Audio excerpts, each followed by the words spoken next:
Hi, this is Lori from To the Trade, and I have Niall Johnson with me. Hi, Niall. Hi.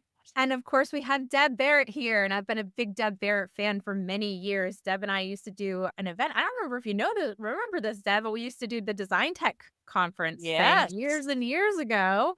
So I feel like I've known you forever. And we recently got to spend some time together in Paris, which is so fancy.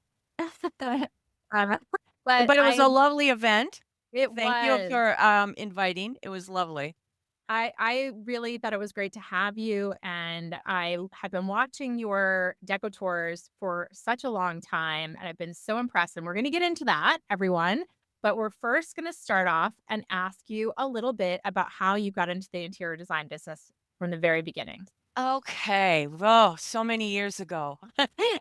No, showing my age. I came out of the fashion industry. I have a degree in fashion, worked in fashion and for a major retailer.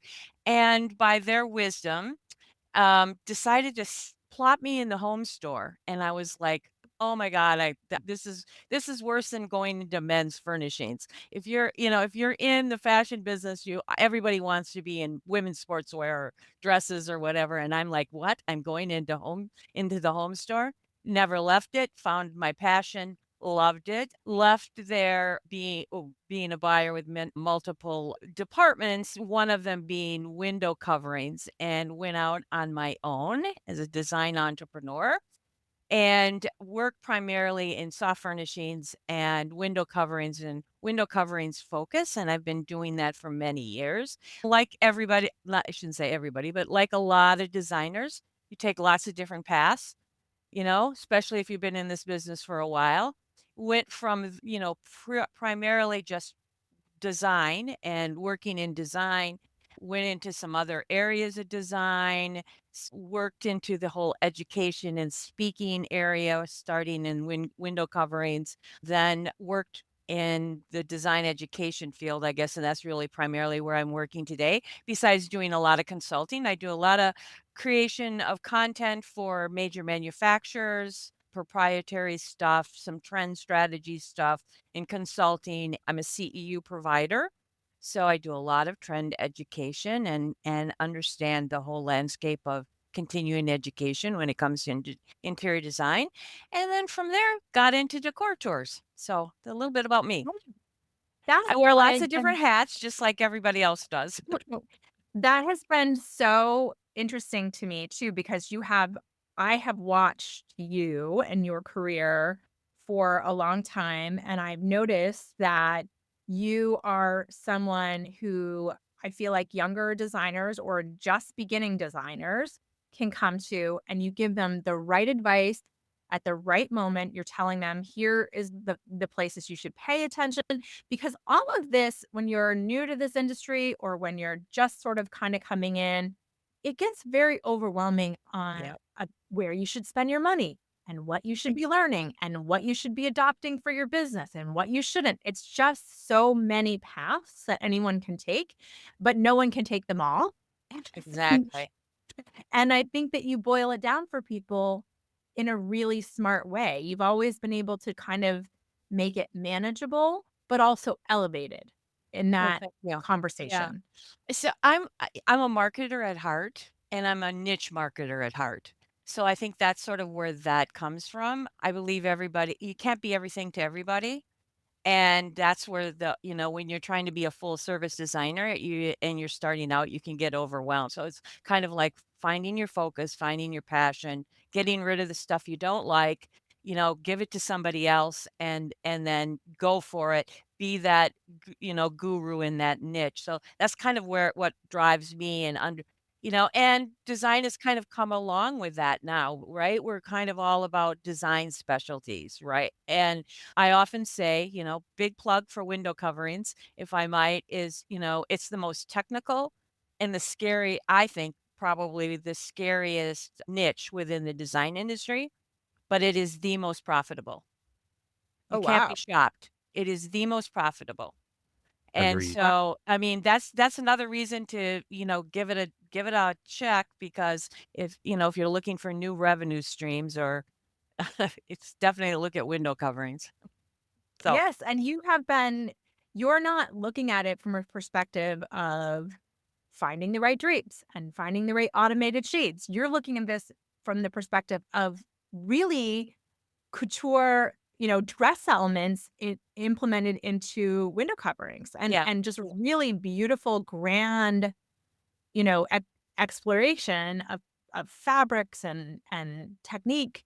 And has that definitely. served your business well by looking at those more critical needs and more high quality version of window coverings? Absolutely, absolutely. So, I bring the "it's all in the details" mentality, the more is better mentality, that's sort of my style philosophy, and then coming out of fashion with dressmaker details and understanding tailoring, I have a textiles background, love textiles, I'm a textile addict, if you will. So, again, made that decision early on within my own business to focus on that and let the other kind of stuff fall by the wayside and see where it led me. And, it led me into the luxury market. It also led me into working with designers.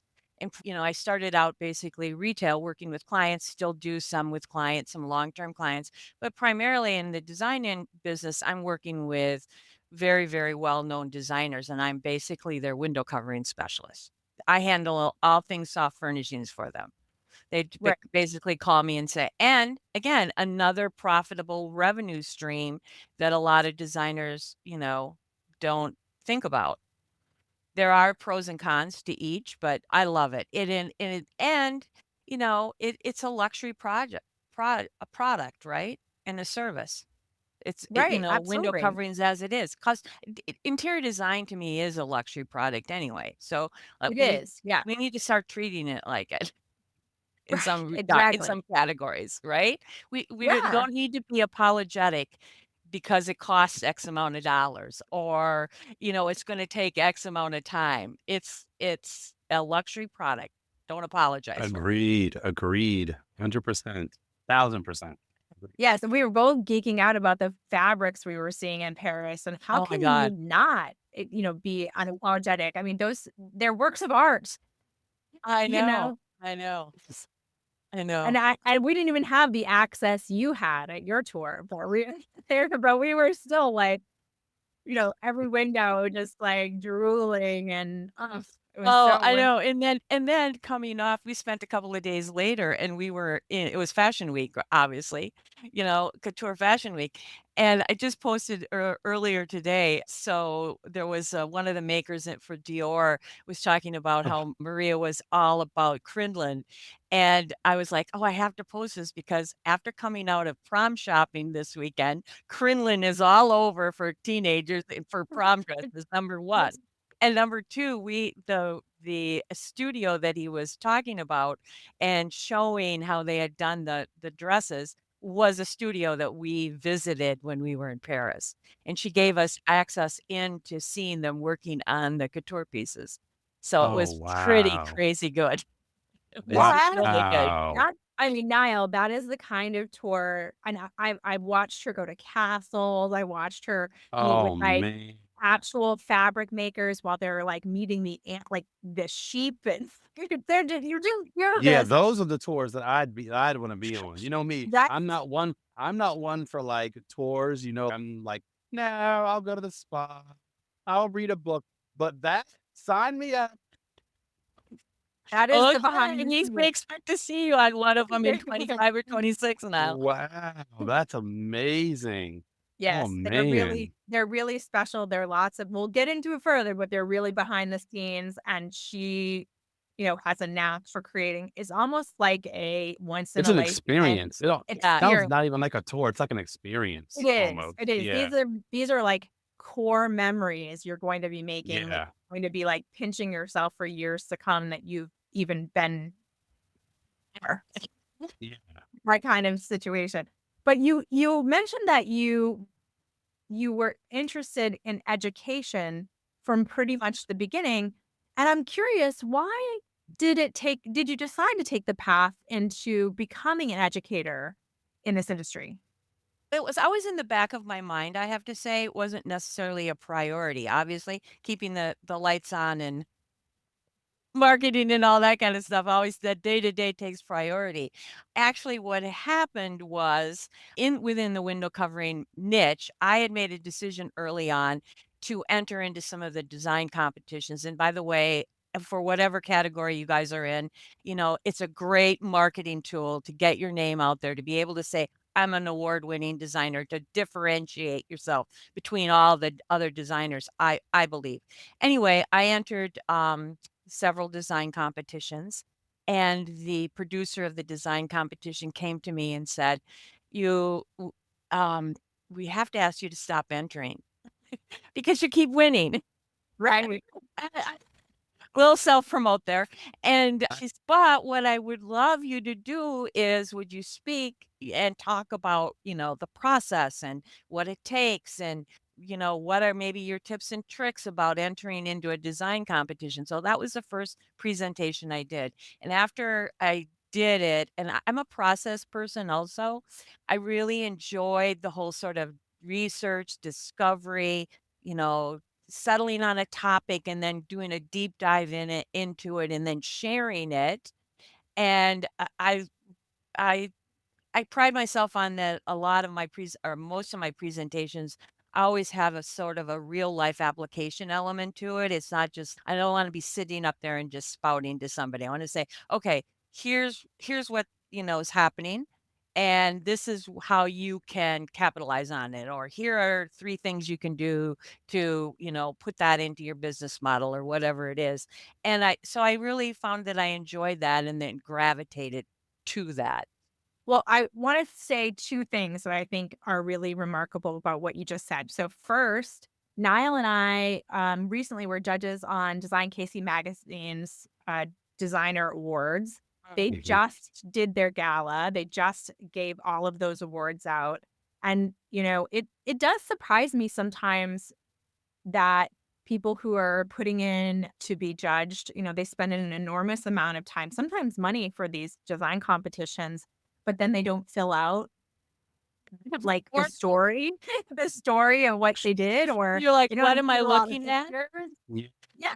Yeah. Yeah. So that's, from the judge perspective, that's something that's been surprising to me. And I know even people who have done show houses and how expensive that is. I They might send me, this is what I'm sending in. And I'm like, wait a minute, you need to include like why you're doing this show house. What is your connection to the, the Mhm. charity or whatever. Whatever, right. What was your inspiration to do the room this way? Mhm. A list of the products with pictures and links would be great. Mhm. What were the challenges? "Oh, guess what? I picked something and then this it was flawed and discontinued," or whatever, right? And I Right, had to pivot. yeah. Yeah. Yeah, why what are the challenges and how did you overcome them? You need to be giving a story to me, if I'm judging it or if I'm looking at it, if I wanna write about it, it has to be interesting. Yep. I have to know something and be interested. And I'm always surprised whenever I've been a judge.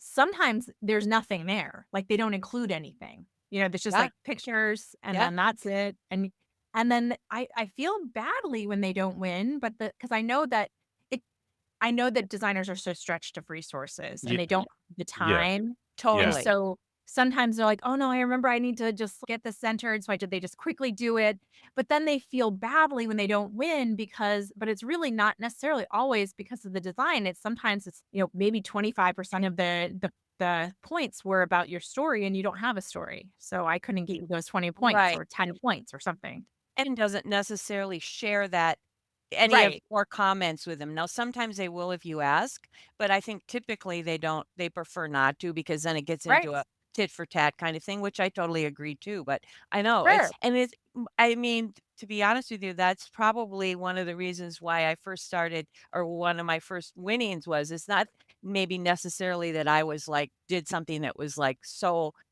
different from everybody else or above everybody else's work or whatever, but I was pretty diligent about creating a design narrative. So everybody kind right. of knew, oh, this is what this is, and that now I get it kind of thing. Yes, yeah, I think that that's overlooked sometime, and I always feel terrible about it because I know how much work goes into even submitting, Yeah. taking the time to Well, submit. I try A to take it professional very photographer. seriously and read every little thing that they have because I wanna make sure I'm giving them as much attention as I can because I know it takes time out of their Mhm. day to even submit. So, Right, and you there's know, you that brought side. up a really interesting point that's sort of like an overarching theme that we're talking about with some of my clients these days, is that designers, need to be more storytellers than salespeople. Sure. You I know, agree, it's 100%. about you know, they always I always get laughs when I say this, it's about romancing that presentation. "Honey, throw that fabric out there and tell her," "give her a Mhm. reason to buy that stuff." Yeah. Exactly, It's not exactly, like make them schlepping in want it. sample decks and throwing something down and saying, "Oh, well." Yeah. I mean, I think we all need to know the story behind and why. I mean, we connect. We're a people that sat around a campfire and told each other stories, and that still is how we maintain an emotional connection with anything. So absolutely. And Eh then the other thing I wanted to talk to you about was that you were talking about how you got into education because they started asking you these questions and you started making the CEUs. And it's not easy to translate what you know to someone else in a way that they really truly take it in and understand it. And I think that that's just a natural skill you must have had, but you also must want to make this industry better because I've seen you do this in many areas and not always one or the other. I mean, you're doing technology sometimes, you're talking about window coverings, you're talking about, you know, Yeah. profits and marketing. So lots of areas that you're covering and providing education that people can really use and, it's a CEU that's valuable. I'm so curious about why that was a driving force when you're obviously so talented and just couldn't care. You could be like, "Oh, I don't care. I'm just gonna focus on myself." Yeah. Okay. Well, I think 2 reasons. Number 1, I'm much better behind the scenes person than am out in front of people. I mean, I know that sounds like a dichotomy because standing in front of somebody presenting, but that has a bit to do with it. I think the other thing is I came into this industry when interior designers were the gatekeepers. You didn't get access into the mart unless you had a buyer's card. You know, Mhm. you it was very much a very in some ways secretive proprietary industry. Nobody shared their sources with anybody. They were offended if you asked. That's just the nature of the beast when I entered into this industry. So I kind of made a cognizant thinking about how I was treated, and not badly. I don't mean to sound like I was treated badly. It just as was the nature of the beast. And so I just kind of thought, you know what? My little revolution is about like sharing with everybody. There's enough work out there for everybody. And you're just Right. going to make your work better and people feel better about hiring you if you share it with other people. I don't want to get on soapbox these days, but I think where we see it playing out a bit is in not sharing it or in oversharing, I guess you should say, is with all these design influencers and all this information that's out there on social media. There's so much bad information Yeah. about the industry, about the products and services that we do. I mean, yes, I'm in the middle of a certification course for window coverings, and I was doing a presentation on Wednesday and popped up and not to dissuade or not to call names out, but it was an Amazon ad, and it was for a ready-made drapery with clip rings, and it said, "The best custom drapery you could ever buy." And excuse me? No way. No wonder I have to defend myself in every turn, No, right? I know. There was an influencer on TikTok, and she has, I don't know, 1,000,000 followers, and she was putting up a window treatment, and she said something to the effect of, and so she was doing a room makeover, and she said, "And so I put the no, so I put the curtain up because I felt like my motto is, why hire somebody to do something when I'm capable?" And I just thought to myself, that's not the point, and that's not the same thing Exactly. because this is this thin rod and these drapes that are just sort of hanging like napkins, and it's like, you can't compare that to a custom treatment. Like, it's you might be capable, but it's not the same thing. It's just not the same. Exactly. And Yeah. then you got a million people that are following you like, "Oh, yeah, yeah, no, you're right. I can do this too." Oh my god. There's one recently that I saved. I have this huge file of do's and don'ts, and there's one that I just had to save because it's like, how to hang a drapery without a rod. And so they were using, like, wire and copper piping and PVC, and I'm like, "Oh, do not even do that." Because then people are Jeez. like, it dumbs down our expertise. Yeah, So, anyway, it really does. off my soapbox, sorry. No, No, no, no, I But love where it. I you come from love is your like soapbox. it's like the 2 things are, let's just share because there's enough for everybody, and let's get out there, and we kind of gave thinking about when you think about it, sort of, when the first designers, when the Dorothy Drapers and the Elsie Wolves and the Billy Baldwins were coming in, they were the experts. And yes, they were a gatekeeper, but they people believed that or believed in them, believed in their expertise, and they also educated their clients. And in the interim of how many ever decades, it feels like we've kind of given up the education part of being an expert, of not explaining to our customer, it always goes seems to always have to go to price, but we don't explain to them why it costs this much all the time. Or, "No, I'm recommending this because you can't do it that way because 6 years down the road, this is gonna happen or that's gonna happen." Whether it's tile, whether it's, you know, quartz over, whatever, there's just so many areas that we kind of given up that educational aspect in educating our client. So that's another reason why I kind of went into it. And I actually do write content for manufacturers because manufacturers didn't necessarily Mm. get into CEU because of wanting to, educate and train. That's part of it because they, used to be your sales reps trained you, right? Designer, right? And now that's not certainly not the case. But it's a they realize that it's part of their marketing budget. Right. They've And moved it education into their creates marketing more budget. efficient people if they understand how it works. It's saving problems down the road. So it's also, Yeah. it's marketing, but it's also like it's sales support, too. Exactly, and it also gets the designers in the showroom. Think about how many showrooms in High Point w what they're doing CEU or doing presentations because Sure. Mhm. that's the draw.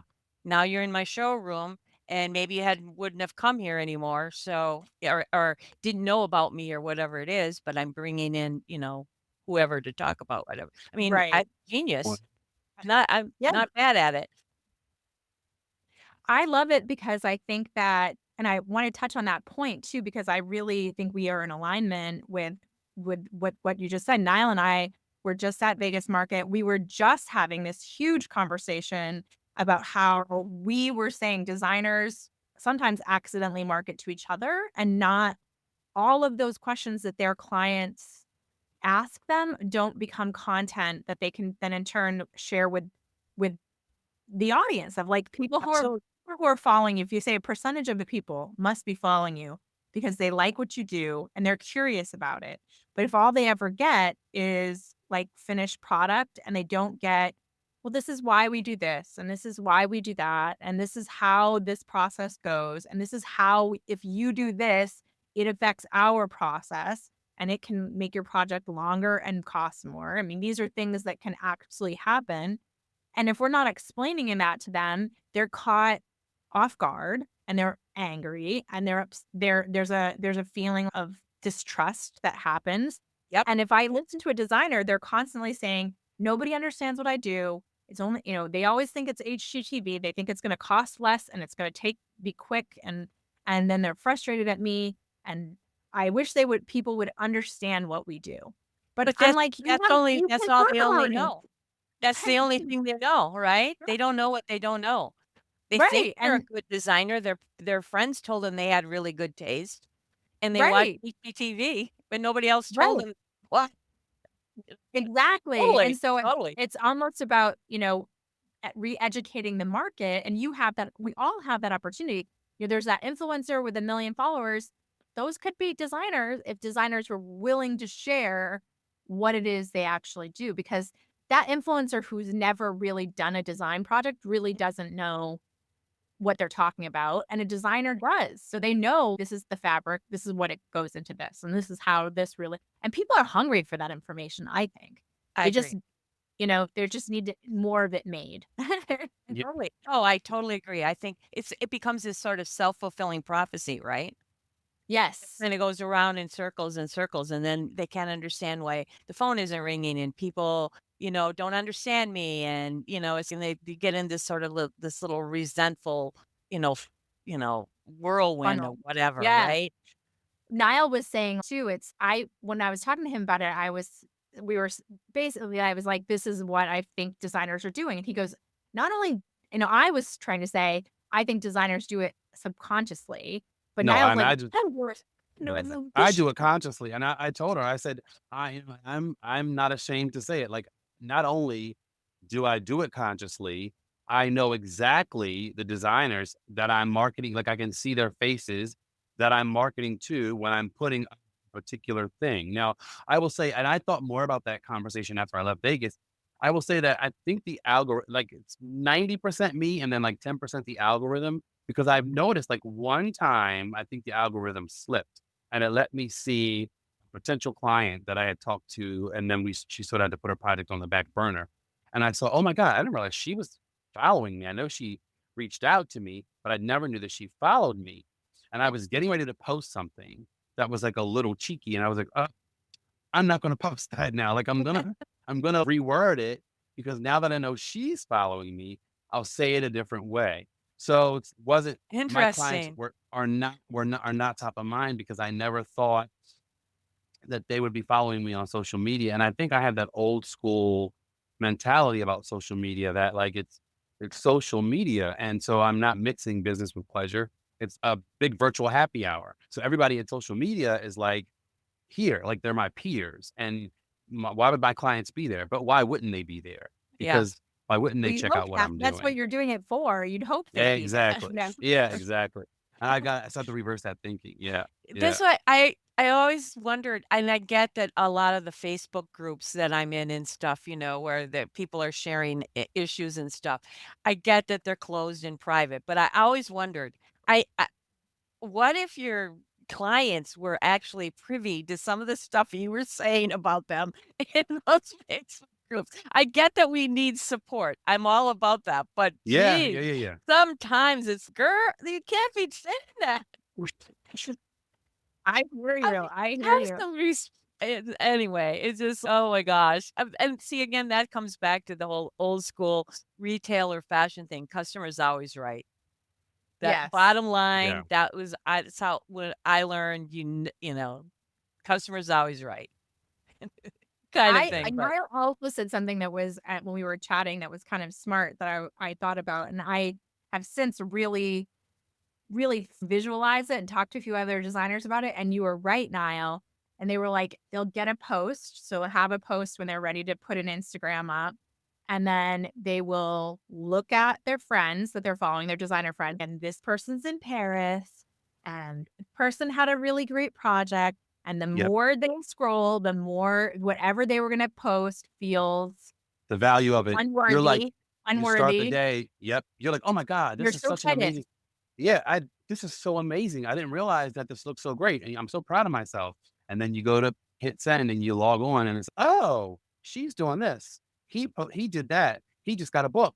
He's doing this. And then it like slowly, I'm like so by the guilty of that. time, yeah. And by the time you go to post it, like what you thought was great is 10%. You're like, maybe tomorrow. And you don't post anything at all. I have lots of written to be posted stuff because, Yeah. I'm guilty of that. I'm so You guilty. sort of let that and so I'm not in the moment enough. to let that not I've learned to sort of even if it's a even I'm faking it, I've learned to nope, let me just whatever I'm feeling, let me reverse it and congratulate that person or say, "Oh my God, this looks amazing." Or, "Oh my gosh, what a beautiful room," right? Just to turn that feeling around. Like if I feel like it's a great room and I'm letting that eat me alive, I'll just turn around and say, "What a beautiful room." Like, why Well, not compliment them? Good the point. You other know? thing that I thought of after we talked that I don't think I've circled back on and talked to you about was that I know you very well, Niall, and I know your Yeah. heart. And I'm like, Yeah. you would never, if you knew that you're going to Paris or you're going to Vegas and being like a market pro made someone feel like they couldn't post their work, you'd feel awful about that. Oh You yeah, would no, not, I would hate you that. would Oh, I would hate never want them to feel that way or no, to, never. so they don't want you to feel, I mean, you have to assume they don't want you to feel that way either. It's just like, we're Oh, all I just know, trying to yeah. market. We're just trying to we're all just Oh, gonna no, I know say, "Look that. at me," It's just but, not to It's each my own other, stuff. hopefully. Oh, no, Of no, course. it's my own stuff. Yeah, yeah, But you no. have to yeah, assume it's wonderful to assume, like, when you do think that, you go, "Oh, wait a minute, I would never think that of them, so they won't think that of me." So, Right. yeah, that maybe makes you realize, like, that you're as worthy as anyone else. I mean, and it is hard sometimes when you see someone going on glamorous trips and doing, like, amazing things because it starts to make you feel like you're Right. less than sometimes, And don't which you is you think why, that as Deb said, you gotta talk to your client. I had to start just talking to my client yeah, and don't you think it's a and li it's ignore the other stuff. yeah, no, I agree. I totally agree because I know I do it, and I always think that I don't know that it's a crisis, but there's this whole, like, thing in the interior design industry, I think, more than some other industries, that we just have self-esteem issues. We have Yeah, self-confidence, and we can't self-promote ourselves like, yeah, other I mean, right? It's and, I mean, I don't yeah, know, that's probably a whole couple of No, I a think you're pod right. I mean, I podcast, think but it's like, how do thank God for some of the young emerging designers that are kind of like not, they're not doesn't bother them and they're out there because 'cause they're hopefully teach some of us old dog new tricks. I think that'd be great. But I know it's it's hard to talk about yourself. do you find it the is other hard. side too? Like, when you're on one of these amazing trips, do you ever feel like you shouldn't post something because other people would be jealous about what you're doing? Do you ever Yeah, you do? yeah, Yeah. I can yeah. imagine that. I mean, because some And things that you do are so special. right, and, yeah, I do. I do. But that's something that I gotta get over. Yeah, yeah, yeah, Yeah. I But mean, where I do the same thing. Sometimes I'll avoid it, partially not just because I don't want to promote what we're doing, but also because I like to live in the moment. I'm one of those people that really likes to when I'm in Paris and I'm enjoying it. Yeah, I remember yeah, last time and I were in Musée d'Orsay. I was like, I've been here now a million times. I don't have to take any more pictures of anything. I can yeah, just yeah, yeah, yeah. enjoy it and have the hot chocolate because I love it there. Yeah. no. You know, See, I think just enjoy. that's the second thing for me is that I try to kind of, like, put the phone away kind of thing, even though I know I need to be doing it to promote the tours and things, is that I want to, I want to, as you said, be in the moment. Paris particularly, because it's my most favorite place in the whole world. I mean, if I Mhm. believed in reincarnation, I live there in another life. I know it for a Yeah. fact. Yeah, yeah, So, but 100%. but I think that that's something that we again, when you're thinking about trying to find inspiration or to, if you have creativity burnout or whatever all those things are, is that part of getting over that hump is putting the phone down and not looking at the emails, not posting and getting it back into the moment. 'Cause I Yeah. mean, every time I do a trip, I remember how something that I'm like, "Oh, I wanted to do that," or, "Oh, I need to get back into that," or, perfect example is this went to a needlepoint shop this time around, and I'm a needle pointer, but I got away from it, and it's been maybe 4 or 5 years. I'm like, "You know what? I'm so inspired by all these canvases. I gotta start so I'm like, I'm buying myself a canvas and why am I sitting in front of the TV at night with my laptop there answering emails? I'm gonna start needle pointing. Now we'll see if that resolution holds true. Check back with me in Right. November, but I did buy a canvas. That's wonderful. That's the first So step. There you go. that's the first step. Like you got an you have a goal now. I I know love it. exactly. Exactly. So could you tell me how you got into the idea of doing these tours? How did that come to be? So it's been about 10 or 15 years ago, for 15 years from now. I was traveling to the shows, primarily Heim Textile, Maison, Milan, etc., and was working for manufacturers, doing some trend reporting and some strategy, and working on the press side of things as a design journalist. And met Susan, my business partner in Decor Tours, and we started traveling together, and then it got to be like, "Well, are you going here?" "Yeah, I'm gonna be here. Wanna share a room," kind of scenario. And we actually were in Paris, and we were having dinner one night, and we were talking about the shows and conversations we had had throughout the day with different people, and we were commenting how everybody was always saying to us, "Oh, can I carry your suitcases when you go to, Frankfurt or Milan or Paris or wherever?" "Is there room? Can I help you out? What can I do?" Right? And it just was like an epiphany moment. Seriously, it was just a light bulb went off and we were like, you know, we why can't we do this? Why can't we take people? And so then we started fleshing out the business plan about, our thing is small group luxury tours. It's we don't want to stay at the Sheraton because you can always stay at a Sheraton. Let's go for the European fun hotel and kind of have that. It's all as you said now, it's about the experience for us Yeah. and not the tour. And so then we thought, okay, what is it that designers would want if they were traveling with and then we said, well, we know what we'd want. So we started being honest, that's how we started building it out. Yeah. And it proved to be that we were like-minded individuals. And so we've been doing them for 10 years. And then that also grew into me being the first one to do buyers tours at High Point Market and Las Vegas Market, and having the relationship I did with both of the, Anmore and High Point Authority, and now we're really focusing on the international aspect of it because we're firm believers that every designer in North America should travel internationally and see what's going on in the design world elsewhere. I agree. I agree. And you Agreed. Yeah. so wonderful. And like I said, I earlier, like it really is truly like a life-changing experience to Mhm. do an event like this. I've done some design events with brands or, like years ago with Modenis, Mhm. Veronica's Yeah, yeah, uh, right. blog tour. She was definitely a, forward thinker in that whole regard. Yeah, Yeah. yeah.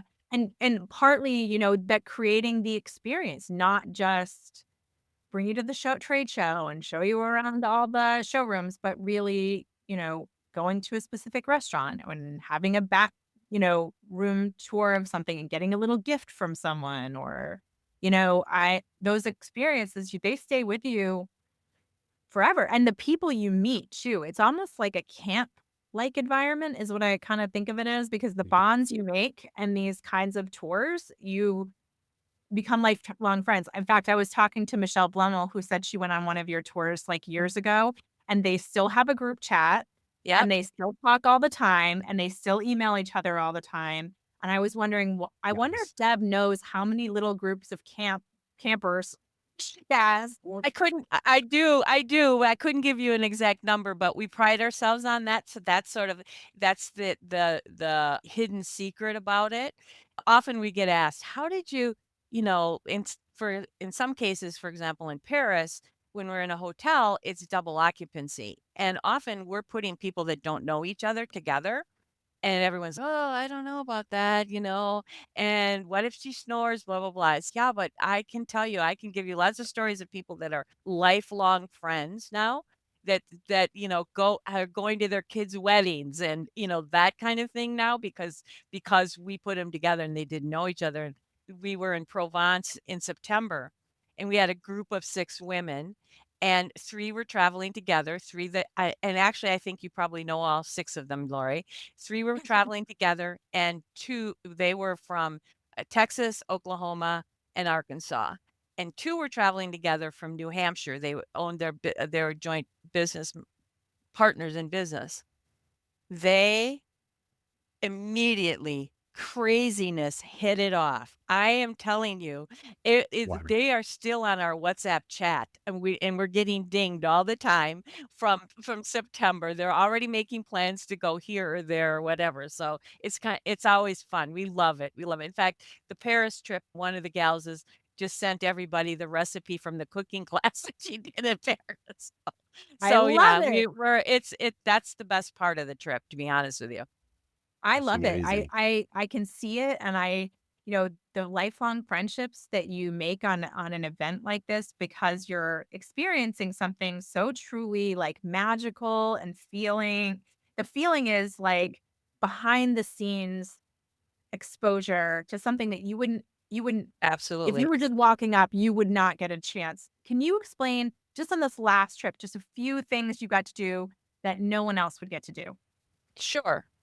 Sure. Well, I mean, obviously, we had an invitation to the bear party, which, thank you for Niall and Lori for sure. We were at Tim Corrigan's party, which was Nice. invitation only, and Jen Ho, and some of the exclusive parties. So you have those exclusive party things. That's your reason you're going to Paris, and that's your thing. But we did, as I mentioned, we went to Atelier Le Boisillon, which she's works in interior design and haute couture, and she's an embroiderer. And so she took us into her studio, talked to us about the process, then took us into her sample room. And honest to God, it's just racks and racks of samples that she used for selling, and then walked us through some of the highlights and talked about what the inspiration was in and then how she actually executed it. So, for example, one of the pieces it looks like it's leather applique, but it's actually algae. So because she's Or very into sustainability. Another piece is she's embroidering on stone. So imagine like a stone countertop that might have an embroidered piece in the corner kind of scenario, right? that's Yeah. insane. I know, insane, right? So Yes. let me see, what else did we do? We were at Baccarat, we went behind the scenes at Baccarat and then had lunch at Baccarat with the CEO of Baccarat.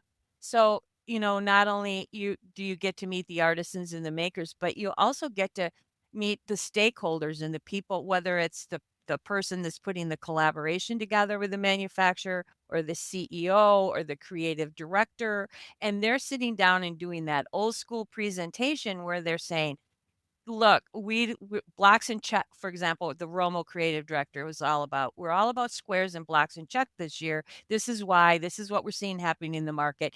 Then here's a piece of fabric, and it was a jacquard, and we had to develop this construction. So in other words, we had to go to the mill and say, this is what we want it to look like. We have to figure out how we can do this. How can we weave this? So we're getting that kind of information. Again, all goes back to, okay, now it's a couple $100 a yard. What are $300 a yard? Now I know.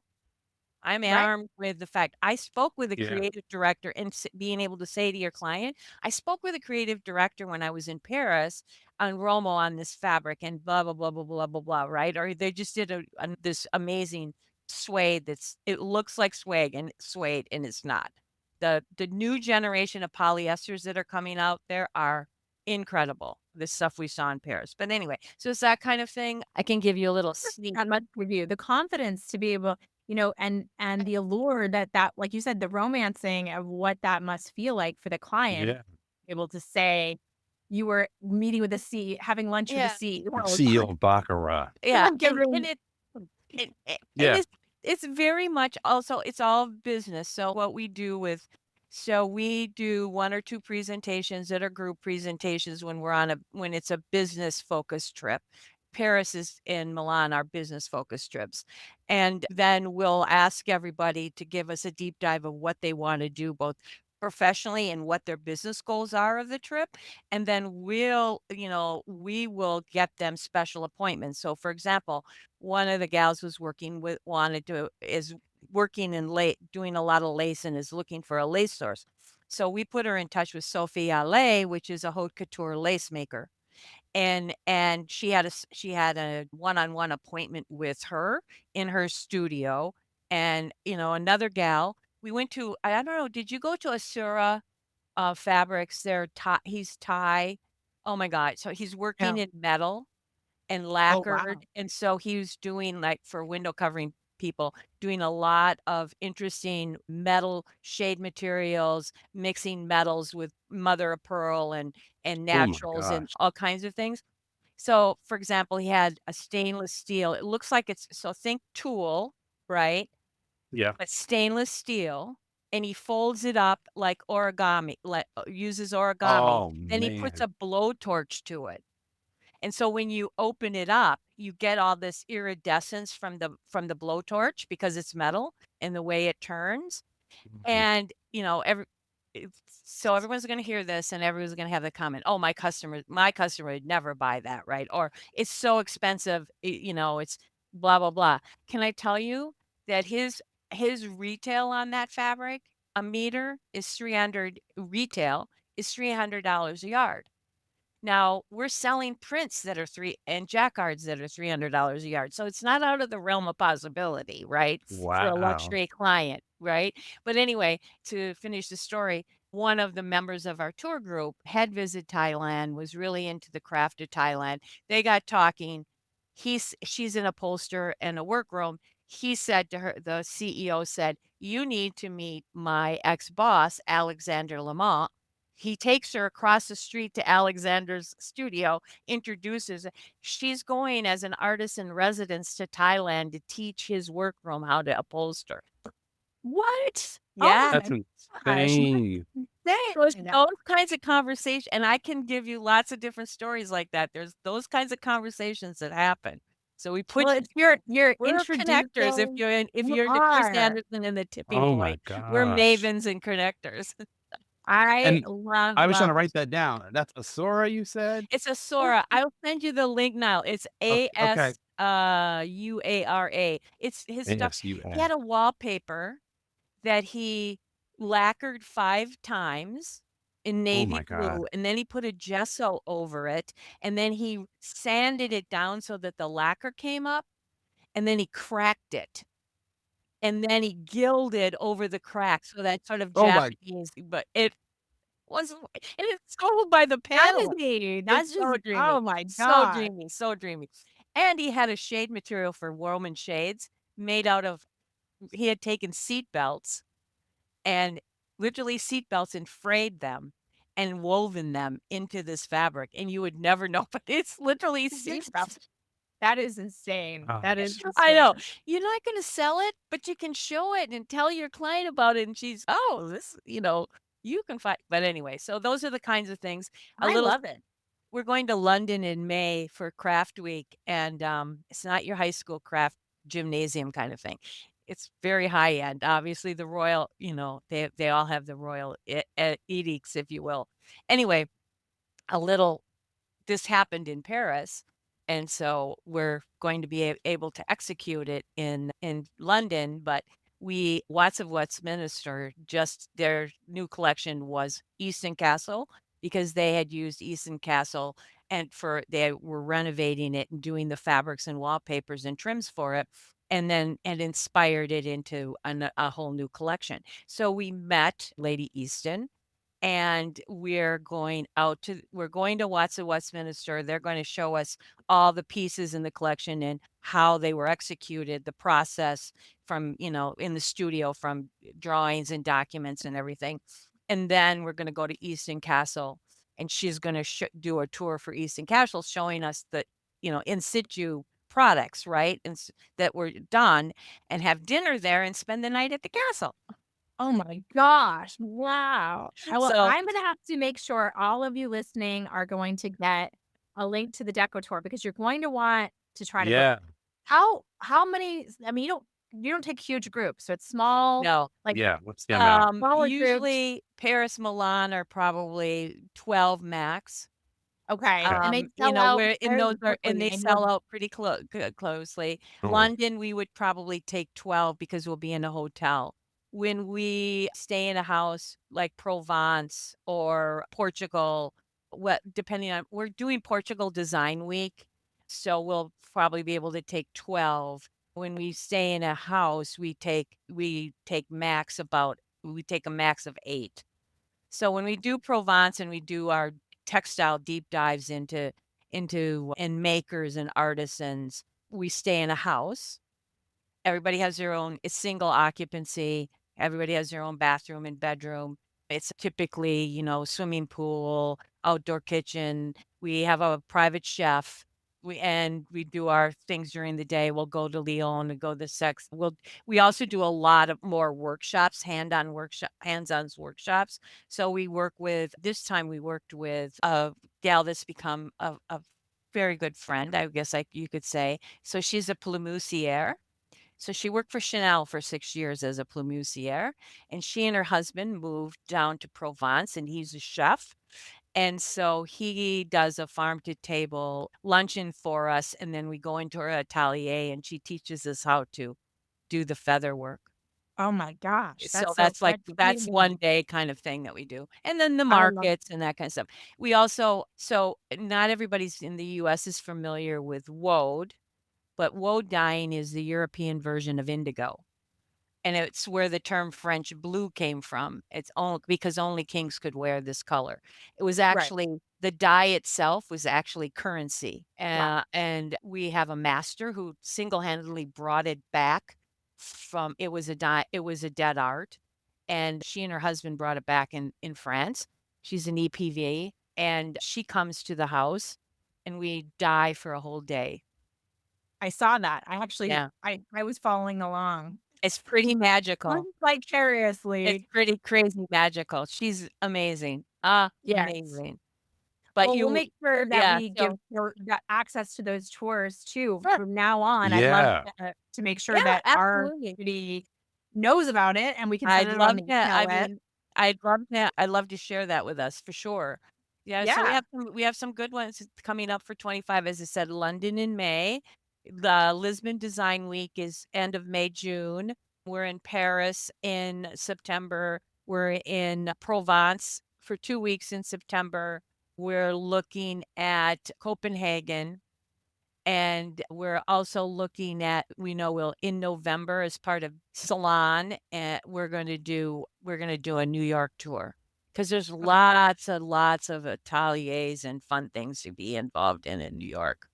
Oh, absolutely. Yeah, Absolutely. and that's a little Well, closer to home. that's wonderful. Well, we'll make sure you guys all get all of Deb's information and you really need to be following her. You need to be patient. Yeah. She is creating amazing experiences and also creating friendships, which I think is even the Thank most you. remarkable Thank thing. you. It's been Yeah. Thank wonderful. you so much, Deb. Thank you. Take care. Bye. Bye-bye.